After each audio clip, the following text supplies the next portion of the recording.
लागते, म्हणून ते पुढच्या घराजवळ गेले आणि म्हणाले, ओम भिक्षाम देही, ओम भिक्षाम देही. आतून एक कर्मठ माणूस आला. त्याने दात थाडकन बंद केले.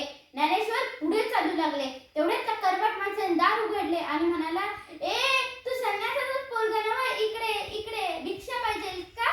ये ये, हे धर पीठ. पीठ म्हणून झोळीत मातीच टाकली. ज्ञानेश्वर खाली मान घालून चालू लागले. तेवढ्यात त्या कर्मठ माणसाने झोळी सोडली आणि म्हणाले, हे धर भाकरी. आता कसं भिक्षा पाहिजे? संध्याकाळ झाली होती. मुक्ताईने विठ्ठलाच्या मूर्तीसमोर सांजवात लावली. ती विठ्ठलाची मूर्ती तेवढी तिच्या आईबाबांची आठवण होती. ती रामरक्षा म्हणू लागली. तिला चालू लागली की ज्ञानदादा आलाय. तिने पटकन रामरक्षा आवरली व पानं मांडली. सोपान आणि निवृत्ती येऊन बसले. ती म्हणाली, तुम्ही दोघेच, ज्ञानदादा कुठे? त्याला भूक नाही म्हणाला. अशी कशी भूक नाही? थांब, मीच बोलावं म्हणते त्याला, असे म्हणून मुक्ताई खोपट्याकडे गेली. ते खोपट म्हणजे तिच्या ज्ञानदाची एकांत जागा. त्या गवत रचलेल्या जागेत तो लहर येईल तेव्हा जाऊन बसायचा.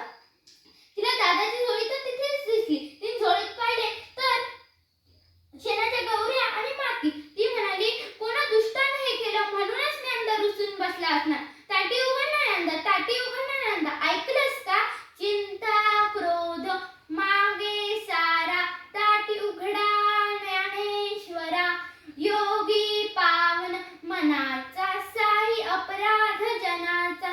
ताटी उघडा ज्ञानेश्वरा.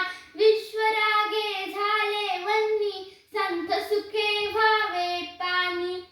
विश्वपट ब्रह्मा दोरा, ताटी उघडा ज्ञानेश्वरा. ए ज्ञानदादा, कोणी वाईट वागलं तर क्षमा करावी, हे तूच सांगतोस ना? आता तर स्वतःच राहून बसलायस. अरे या झोळीत तर माती टाकण्याची बुद्धी भ्रष्ट झाली असणार, म्हणून तू का कष्टी होतोस?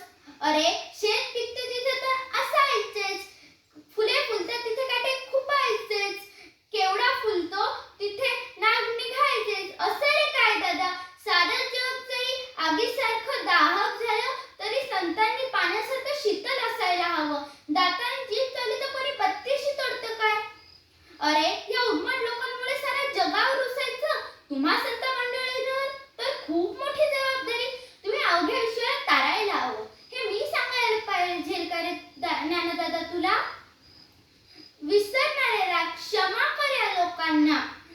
तुझ्या जीवावर प्रेम करणाऱ्या दीन दुबळ्यांसाठी दार उघड.